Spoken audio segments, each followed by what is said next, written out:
আসসালামু আলাইকুম। আমি মিরাজুল ইসলাম, প্লাম্বার অ্যান্ড ইলেকট্রিক টেকনিশিয়ান। আপনাদের মাঝে চলে আসলাম একটি ভিডিও নিয়ে, যে ভিডিওতে আপনাদের দেখাবো একটি ডিসি মোটর দিয়ে পানির পাম্প কিভাবে তৈরি করা হয়। তো চলুন দেখতে থাকুন।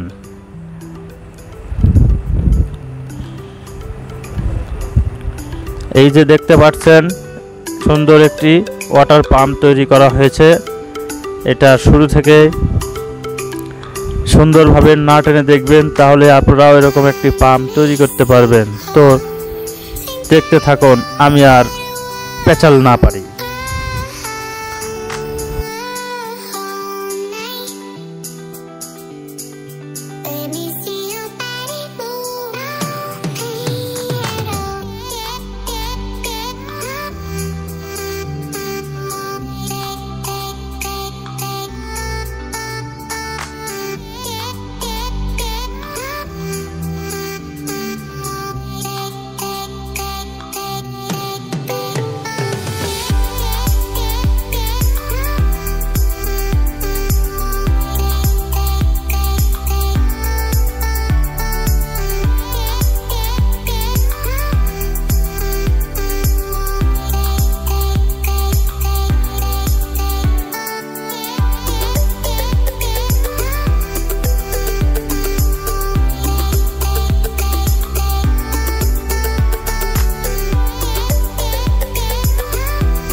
হ্যাঁ বন্ধুরা, ভিডিওটি কেমন লাগলো কমেন্টে অবশ্যই জানাবেন, আর ভিডিওতে লাইক দিতে ভুলবেন না।